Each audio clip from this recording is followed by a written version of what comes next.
नमस्कार दोस्तों, मैं सुमित मिश्रा स्वागत करता हूं एक बार फिर से आप सभी का एमजेटी एजुकेशन में। साथियों, पर्यावरण संबंधी अधिनियम आजकल के हर एक एग्जाम में पूछे जा रहे हैं। चाहे वो रेलवे का कोई एग्जाम उठाकर देख लो, चाहे आप एसएससी का कोई एग्जाम उठाकर देख लो, या विभिन्न प्रकार की जो भी प्रतियोगी परीक्षाएं हो रही हैं उसमें पर्यावरण संबंधी क्वेश्चंस देखने को मिल रहे हैं। और इनमें पर्यावरण से संबंधित अधिनियम जो है वो आपको एक साथ नहीं मिल पाते हैं। इसलिए मैंने कोशिश की है कि जितने भी महत्वपूर्ण अधिनियम आए हुए हैं पर्यावरण या उनसे जुड़ी हुई चीज़ों से, उसको एक वीडियो में कम से कम समय में आपको दे दूं, जिससे लास्ट टाइम पर आप एक बार इसको देखकर चले जाओ। और यकीन मानो कि ये वीडियो देखने के बाद ना एक नंबर आपका सिक्योर हो जाएगा, आप एक नंबर जरूर पा जाओगे। चलिए वीडियो की शुरुआत करेंगे हम लोग। आज देखेंगे प्रमुख अधिनियम कौन कौन से हैं पर्यावरण से रिलेटेड। पर्यावरण की जो बहुत सारी चीज़ें होती हैं, बहुत सारे प्रकार के पर्यावरण होते हैं, तो उनको संरक्षण करने या जैसे जो प्रदूषण होते हैं उनको कम करने, खत्म करने, इनसे रिलेटेड भारत सरकार ने क्या क्या चीज़ें की हुई हैं उसको देखेंगे इस वीडियो में। क्वेश्चन आंसर फॉर्मेट में होगा।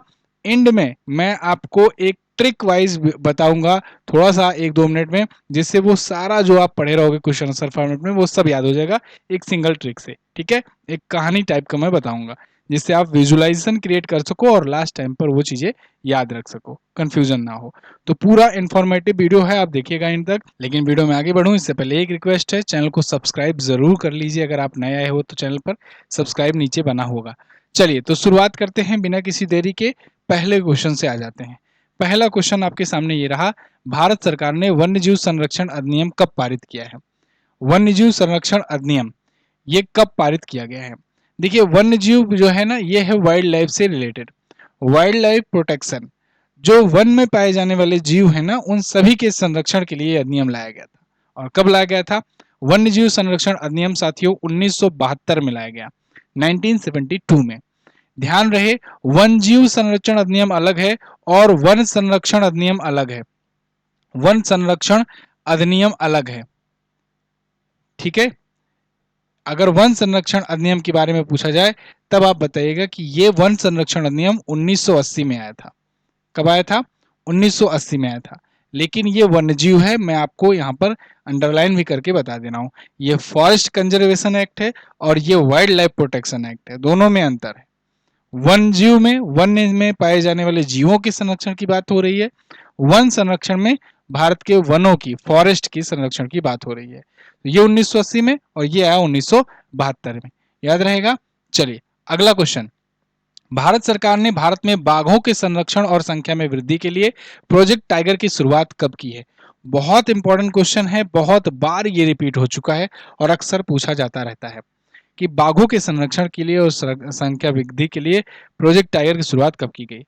एक्चुअली में कारण यह है ना कि जब प्रोजेक्ट टाइगर शुरू किया गया तब भारत में टाइगर्स की संख्या बहुत कम थी।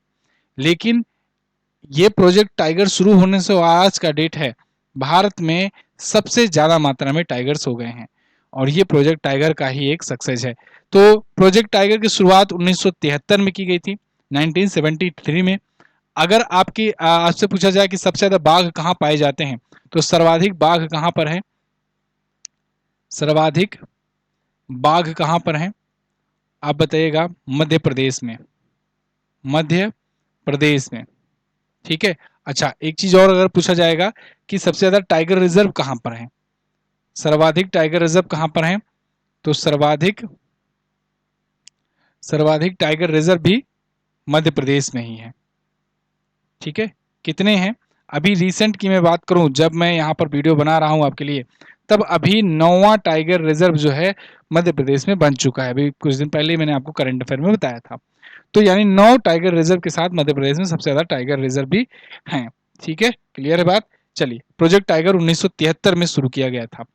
अगला, भारत सरकार ने पर्यावरण संरक्षण अधिनियम कब पारित किया? पर्यावरण संरक्षण अधिनियम, वेरी वेरी मोस्ट इंपॉर्टेंट। तो पर्यावरण संरक्षण अधिनियम 1986 में आया था। पर्यावरण को के संरक्षण को लेकर के 1986 में पर्यावरण संरक्षण अधिनियम आया था। ये बात याद रखना बहुत इंपॉर्टेंट है। एनवायरमेंट प्रोटेक्शन एक्ट, पर्यावरण संरक्षण या पर्यावरण प्रदूषण नियंत्रण, ठीक है। तो 1986 में आया था, 1986 में। चलिए आगे बढ़ते हैं। भारत सरकार ने वायु प्रदूषण अधिनियम में संशोधन कर किस वर्ष ध्वनि प्रदूषण को शामिल किया? यहाँ क्वेश्चन थोड़ा सा ट्रिकी है। वायु प्रदूषण अधिनियम में संशोधन करके किस वर्ष वायु प्रदूषण अधिनियम में ही जो एक्ट बना था उसी में ही ध्वनि प्रदूषण को शामिल किया। यानी यहाँ पर वायु प्रदूषण अधिनियम के बारे में नहीं पूछा जा रहा है, यहाँ वायु प्रदूषण अधिनियम संशोधन के बारे में पूछा जा रहा है। ठीक है, तो वायु प्रदूषण संशोधन अधिनियम है। इसी को अगर एक दूसरे टाइप से अगर क्वेश्चन पूछेगा एग्जामिनर कि वायु प्रदूषण और नियंत्रण, वायु प्रदूषण नियंत्रण संशोधन अधिनियम कब पारित हुआ, संशोधन अधिनियम कब आया, अधिनियम कब आया, तब आप बताइएगा कि ये भी ये क्वेश्चन सेम ही है। ठीक है ना, अधिनियम तो ये आया था 1987 में, 1987 में, ये बात याद रखना। तो 1987 आप यहां पर लगा दोगे। ये वायु प्रदूषण अधिनियम में संशोधन हुआ था। तो आप सोचोगे वायु प्रदूषण नियम कब आया था भाई। फिर वायु प्रदूषण अधिनियम अगर पूछेगा तो आप वायु प्रदूषण अधिनियम के बारे में बताना कि वायु प्रदूषण अधिनियम, वायु प्रदूषण एवं नियंत्रण अधिनियम, नियंत्रण अधिनियम 1981 में, 1981 में वायु प्रदूषण नियंत्रण अधिनियम। तो पहले प्रदूषण अधिनियम आएगा उसी में तो संशोधन होगा, संशोधन पहले तो होगा नहीं। तो 1981 में ये नियम आया था, नियम आया था यानी एक्ट बना था। फिर 1987 में इसमें ध्वनि प्रदूषण को जोड़ लिया गया। क्या जोड़ा गया, ध्वनि प्रदूषण जोड़ा गया। ये भी ध्यान रखना, ये भी पूछा जा सकता है कि जब इसमें संशोधन किया गया तो कौन सा टाइप का प्रदूषण ऐड किया गया। तो ऑप्शन में दे देगा आपसे मृदा प्रदूषण, जल प्रदूषण, ध्वनि प्रदूषण। ठीक है, तो ध्वनि प्रदूषण पर आपको जाना है। अगला क्वेश्चन, भारत सरकार द्वारा जल प्रदूषण निवारण और नियंत्रण अधिनियम कब पारित किया गया। यह भी इंपॉर्टेंट क्वेश्चन है। जल प्रदूषण निवारण अधिनियम ये आया था साथियों 1974 में, 1974 में। ये जल प्रदूषण के निवारण और उन पर नियंत्रण के लिए था। 1974 में आया, यानी प्रोजेक्ट टाइगर के बाद आया। ठीक है, अभी बिल्कुल चिंतित मत हो, सारे डेट्स आपको बिल्कुल सीरियल वाइज एक कहानी नुमा याद करवा दूंगा वीडियो के एंड में ही। वीडियो खत्म होते होते आपको सब कुछ जानकारी बिल्कुल रटी हो जाएगी। ठीक है, बिल्कुल टेंशन मत लो, बस आप चलते रहो अभी। तो जल प्रदूषण निवारण और नियंत्रण अधिनियम 1974 में आया, प्रोजेक्ट टाइगर के बाद में आया, ये बात ध्यान रखना। ठीक है, अब आते हैं, अच्छा इसकी पीडीएफ अगर बात करें अगर, तो पीडीएफ आपको एमजेटी ऐप पर ही मिलेगी। एमजेटी ऐप पर आप फिर पीडीएफ सेक्शन में जाइएगा तो वहीं पर आपको ऑप्शन मिल जाएगा और आप वहां से डाउनलोड कर पाएंगे। एमजेटी एजुकेशन ऐप आपको मिल जाएगा गूगल प्ले स्टोर पर। भारत सरकार ने वन संरक्षण अधिनियम कब पारित किया। अभी मैंने आपको बताया कि वन्यजीव पूछा जाए तो वन्यजीव वाला आप बताएंगे कब, वन्यजीव पूछा जाए तो 1972 आप बताएंगे, और वन संरक्षण पूछा जाए तब 1980 बताएंगे। ठीक है ना, वन संरक्षण यानी कि फॉरेस्ट कंजर्वेशन एक्ट, और वन्यजीव संरक्षण यानी कि वाइल्ड लाइफ के, वाइल्ड लाइफ प्रोटेक्शन एक्ट। तो वाइल्ड लाइफ प्रोटेक्शन एक्ट 1972 में और फॉरेस्ट कंजर्वेशन 1980 में। अगला, भारत सरकार ने भारत में हाथियों के संरक्षण और संख्या वृद्धि के लिए प्रोजेक्ट एलिफेंट की शुरुआत कब की। प्रोजेक्ट टाइगर आपने अभी पढ़ा, अब प्रोजेक्ट एलिफेंट की बात करते हैं। प्रोजेक्ट चीता पर भी हम लोग अभी आएंगे। तो प्रोजेक्ट एलिफेंट की शुरुआत कब की गई थी, 1992 में, 1992 में। और प्रोजेक्ट टाइगर मैंने आपको बताया क्या, प्रोजेक्ट टाइगर क्या बताया, बार बार रिवाइज करते रहो, अपने आप याद हो जाएगा। 1973 में प्रोजेक्ट टाइगर की शुरुआत करी गई थी। अच्छा, सबसे ज्यादा हाथी कहाँ पाए जाते हैं, सर्वाधिक अगर हाथी बात की जाए तो सर्वाधिक अगर हाथियों की बात की जाए भारत में तो सर्वाधिक हाथी पाए जाते हैं कर्नाटक में, कर्नाटक में पाए जाते हैं। ठीक है, और हाथी दिवस, हाथी दिवस एलिफेंट डे ये कब मनाया जाता है, तो ये 12 अगस्त को मनाया जाता है, 12 अगस्त को मनाया जाता है। ये बात ध्यान रखना, 2 पॉइंट हाथी से रिलेटेड। सबसे ज्यादा हाथी पाए जाएंगे कर्नाटक में, और 12 अगस्त को हाथी दिवस। 10 अगस्त को शेर दिवस मनाया जाता है। और अगर टाइगर की बात करें, टाइगर दिवस या कहें कि बाघ दिवस अगर पूछे जाए तो आप बाघ दिवस भी याद लिख लीजिए यहाँ पर। बाघ दिवस जो है ये मनाया जाता है 29 जुलाई, 29 जुलाई को। ठीक है, और हाथी दिवस से नीचे ही शेर दिवस लिख लीजिएगा, शेर दिवस लिख लीजिएगा। ये मनाया जाता है 10 अगस्त को, 2 दिन पहले इसके। ठीक है, 10 अगस्त को याद रहेगा। आगे, भारत में किस वर्ष वायु प्रदूषण नियंत्रण अधिनियम लागू किया गया? वायु प्रदूषण अधिनियम के बारे में अब की बार पूछा है।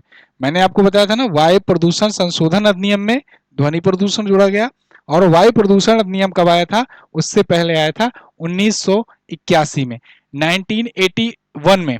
यहां पर ऑप्शन में नहीं है, ये वाला ऑप्शन को बना लेते हैं। 1981 में जो है वायु प्रदूषण नियंत्रण अधिनियम लाया गया था। ठीक है, कंफ्यूजन ना हो कोई भी। 1981 में लाया गया था वायु प्रदूषण नियंत्रण अधिनियम, और फिर इसमें संशोधन करके क्या जोड़ा गया?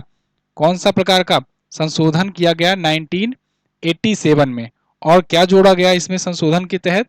ध्वनि प्रदूषण को ऐड किया गया, ध्वनि प्रदूषण नियंत्रण को ऐड किया गया। याद रहेगा जी। मतलब अब ध्वनि प्रदूषण पर भी रोकथाम पर सरकार काम करेगी। 1987 में संशोधन किया गया था वायु प्रदूषण नियंत्रण अधिनियम में। क्लियर? चलिए आगे, प्रोजेक्ट चीता के तहत 2022 में किस देश से सर्वप्रथम भारत में चीते लाए गए? प्रोजेक्ट एलिफेंट आपने पढ़ा, प्रोजेक्ट टाइगर पढ़ा, प्रोजेक्ट चीता पढ़ लीजिए। प्रोजेक्ट चीता की शुरुआत कब हुई थी? प्रोजेक्ट चीता की शुरुआत कब हुई थी? तो याद रखना, प्रोजेक्ट चीता जो आया था ये 2022 में शुरू किया गया। इसके तहत भारत में चीते लाए गए, क्योंकि भारत में चीते थे नहीं। 1952 में लास्ट बार चीता था, भारत में दिखा था छत्तीसगढ़ में। उसके बाद भारत में चीता विलुप्त घोषित कर दिया गया था, मतलब चीता था नहीं एक भी।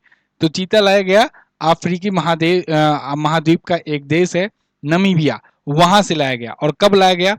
तो याद हो अगर आपको, तो 17 सितंबर को पीएम मोदी ने 17 सितंबर 2022 को अपने बर्थडे के दिन, पीएम मोदी ने अपने बर्थडे के दिन कुनो नेशनल पार्क में, जो कि मध्य प्रदेश में पड़ता है, कुनो नेशनल पार्क में, ये पीडीएफ बहुत इंपॉर्टेंट है, लास्ट टाइम पे आपको मजा देगी रिवीजन करने में।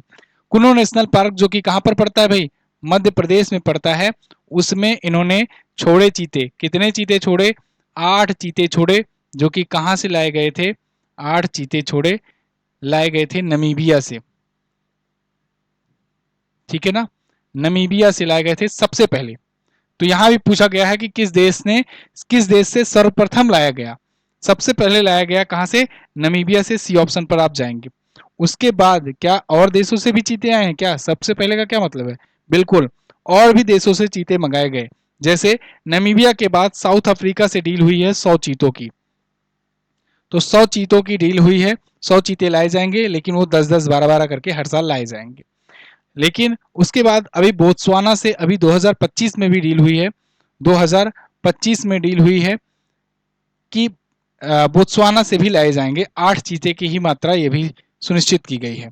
8 चीते यहाँ पर लाए जाएंगे। ठीक है, तो नमीबिया, बोत्सवाना और दक्षिण अफ्रीका, ये तीनों ही दक्षिण साइड में अफ्रीका महाद्वीप के दक्षिण साइड में स्थित ये 3 देश हैं, बगल बगल ही पड़ोसी देश हैं। इन देशों से लाए जा रहे हैं चीते भारत में, और अभी कहाँ रखे गए हैं? कुनो नेशनल पार्क में। क्लियर? चलिए आगे बढ़ते हैं। तो प्रोजेक्ट चीता की शुरुआत कब हुई? 2022 में हुई। घड़ियालों के संरक्षण और बचाव के लिए निम्न में से किस वर्ष प्रोजेक्ट क्रोकोडाइल की शुरुआत की गई? लो जी, अब प्रोजेक्ट क्रोकोडाइल की बात आ गई। यानी प्रोजेक्ट क्रोकोडाइल की कब शुरुआत हुई है? तो आप बताओगे कब हुई है? 1975 में, 1975 में। फिर से रिकॉल करो, 1973 में प्रोजेक्ट टाइगर, 1975 में प्रोजेक्ट क्रोकोडाइल, 1992 में प्रोजेक्ट एलिफेंट, 2022 में प्रोजेक्ट चीता। 4 प्रोजेक्ट हो गए, याद रहेगा। चलिए, तो यहां पर आप देख लो, यहां पर ऑप्शन में भी ऐसा ही डिजाइन किए हैं। देखो, प्रोजेक्ट एलिफेंट जो है, प्रोजेक्ट ELEPHANT, 1973 में प्रोजेक्ट टाइगर, 2022 में प्रोजेक्ट चीता। ठीक है, और 1975 में प्रोजेक्ट क्रोकोडाइल। याद रहेगा, बहुत इंपॉर्टेंट है, इसे ध्यान रखना। अब आते हैं हम लोग थोड़ा सा एक सीरियल वाइज, एक कहानी की नुमा याद करने की कोशिश करते हैं। इतना जो डेट मैंने आपको बताया उसको एक कहानी में पिरोने की कोशिश करते हैं। याद हो अगर आपको, थोड़ा सा अगर आप रिकॉल कर पा रहे हो तो मैं यहाँ पर आपको कुछ डेट बता रहा हूँ कि कब कब क्या चीजें हुई, और अब उसके सामने आपको ट्रिक से कहानी नुमा याद करवाऊंगा। 1972 एक डेट बताई मैंने, 1973 बताई, 1974 बताई, 1975 बताया मैंने। इसके बाद थोड़ा सा गैप लेकर के 1980 के बारे में मैंने आपको बताया, 1981 के बारे में मैंने आपको बताया, 1986 के बारे में मैंने आपको बताया, 1987 के बारे में मैंने आपको बताया, और फिर 1992 के बारे में मैंने आपको बताया। ठीक है ना, 1992 के बारे में मैंने आपको बताया। ठीक है, और इसके अलावा 2022 के बारे में भी हम लोगों ने चर्चा किया, 2022 के बारे में। इतना डेट मैंने आपको याद करवाया है। अब थोड़ा सा कहानी सुनने की, कहानी समझने की कोशिश करो। ठीक है, बहुत आसान है। देखिए, 1972 में सबसे पहले हम लोगों ने क्या सोचा ना, भारतीय लोगों ने, कि पहले ना एक काम करते हैं, वन्य जीव जो हैं, भाई अपने मनुष्य वाले जीव तो हैं ही, संरक्षित हैं, सुरक्षित हैं, लेकिन वन्य जीव जो हैं उनकी सुरक्षा की जाए। तो वन्य जीव की सुरक्षा करने के लिए सबसे पहले 1972 में सोचा गया कि वन्य जीव संरक्षण अधिनियम लाया जाए। ठीक है ना, तो वन्य जीव संरक्षण अधिनियम शुरू किया गया। अब जब वन्य जीव शुरू किया गया तो फिर ये हुआ ना कि भाई वन्य जीव तो शुरू है, लेकिन वन्य जीव में टाइगर तो है ही नहीं, टाइगर तो है ही नहीं अपने पास, है ना। बाघ जो है ये अपना राष्ट्रीय पशु है, तो बाघ जो है ही नहीं, तो क्या किया जाए, बाघ को संरक्षित करना जरूरी है। वन्य जीवों में सबसे पहले कौन सा वन्य जीव चुना गया कि चलो प्रोजेक्ट टाइगर ला करके पहले टाइगर को हम लोग संरक्षित करते हैं और इनकी संख्या में वृद्धि करने का प्रयास करते हैं। तो प्रोजेक्ट टाइगर लाया गया। अब वन्य जीव आ गए, तो फिर उसमें वन्य जीव में प्रोजेक्ट टाइगर आ गया, टाइगर की सुरक्षा होने लगी, लेकिन टाइगर को पानी नहीं मिल पा रहा था। तो कहे पानी नहीं मिल पा रहा है तो चलो पानी का पहले जुगाड़ करते हैं। तो पानी का जुगाड़ करने के लिए क्या किए कि जल संरक्षण अधिनियम लाए, जल संरक्षण अधिनियम। ठीक है ना, अब जल संरक्षण हो गया, पानी भी आ गया। पानी आया तो फिर क्रोकोडाइल आ गया, पानी में मगरमच्छ आना लाजमी है भाई। तो पानी आया तो फिर आ गया मगरमच्छ, मगरमच्छ। ठीक है, तो प्रोजेक्ट क्रोकोडाइल 1975 में। फिर अब ये सब चलता रहा, चलो इनके यहाँ कुछ दिन चलता रहा, 5 साल बीत गए। 5 साल बीता तो 1980 आया, तो फिर वनों की संख्या में कमी महसूस होने लगी, क्योंकि भाई संख्या बढ़ने लगी। अब जब टाइगर की संख्या बढ़ गई, मगरमच्छ की संख्या बढ़ गई, वन्य जीवों की संख्या बढ़ गई, तो वन की संख्या कम पड़ने लगी। तो कहा गया चलो वन का आवरण बढ़ाया जाए, तो वन संरक्षण अधिनियम लाया गया, वन संरक्षण अधिनियम लाया गया। कब, 1980 में। 1981 में ना वन भी आ गया, सब कुछ आ गया, लेकिन हवा शुद्ध नहीं हो पा रही है। तो हवा शुद्ध नहीं हो पा रही, हवा प्रदूषित होने लगी रही है, तो फिर कहे कि चलो वायु प्रदूषण नियंत्रण किया जाए, वायु प्रदूषण नियंत्रण किया जाए, क्योंकि मनुष्य जो है वो बाज नहीं आ रहे हैं और खूब कार्बन डाइऑक्साइड एमिशन कर रहे हैं। ठीक है ना, वायु प्रदूषण अधिनियम। अब इसके बाद फिर 1986 में सोचा गया कि वायु प्रदूषण तो हो गया, सिर्फ वायु प्रदूषण से काम नहीं चलेगा, पूरे पर्यावरण को शुद्ध रखना पड़ेगा। तो पूरे पर्यावरण को शुद्ध रखने के लिए फिर पर्यावरण संरक्षण अधिनियम लाया गया 1986 में। ये सबसे बड़ा इंपॉर्टेंट क्वेश्चन है, पर्यावरण संरक्षण अधिनियम 1986 में लाया गया। फिर 1987 आता है, तो वायु प्रदूषण में कहा गया कि भाई वायु में आवाज भी बहुत गूंज रही है, ठीक है, वायु के ही माध्यम से जाती है। तो फिर करते हैं क्या कि वायु प्रदूषण अधिनियम में ही ध्वनि प्रदूषण को शामिल कर लिया जाए, यानी कि संशोधन करके इसमें ध्वनि को भी ऐड कर लिया गया। ठीक है जी। और फिर 1992 में हाथी को शामिल किया गया, हाथियों को, और 2022 में चीता लाया गया। ये हाथी चीता वाला तो आपको याद ही होना चाहिए। ठीक है, तो इस प्रकार से ये सब का सब आपको तैयार हो गया। क्वेश्चन आंसर माध्यम से आपने एक बेस क्रिएट किया, किस किस टाइप से क्वेश्चन बन सकते हैं, इसको सब आपने देखा, और उसके बाद एक कहानी के रूप में मैंने आपको बताने का प्रयास किया है। तो अब पूरी कंप्लीट वीडियो देखने के बाद आई होप आपको अच्छे से याद हो गया होगा। एक रिक्वेस्ट है, जिस दिन आपका एग्जाम हो एक बार इसको जाने से पहले एग्जाम जरूर देख कर जाना, क्योंकि लास्ट टाइम पर ना ये क्या होता है, कितना भी आप आज पढ़ लिए हो, लेकिन जब तक लास्ट टाइम पर एक बार रिवाइज करके नहीं जाओगे तो कन्फ्यूजन बनी रहेगी। और ये इतना कन्फ्यूजन वाला चीज़ है, लेकिन इंपॉर्टेंट चीज़ है कि पूछा जाता ही जाता है question. Thank you so much यहाँ तक वीडियो देखने के लिए। बाकी अर्जुन बैच अगर ज्वाइन करना है एनटीपीसी के लिए तो कंप्लीट बैच अवेलेबल है, अभी भी मौका है, अभी भी समय है, जाइए ज्वाइन कीजिए बैच को। और अब निशाना सीधे सिलेक्शन पर। एमजेटी ऐप पर आपको ये बैच मिलेगा। MJT app Google play store पर मिलेगा, वहां से वीडियो कोर्स सेक्शन में जाएंगे, वहीं आपको चीजें मिलेंगी। मैं मिलूंगा आपसे अगली वीडियो में, तब तक के लिए नमस्कार, जय हिंद, वंदे मातरम।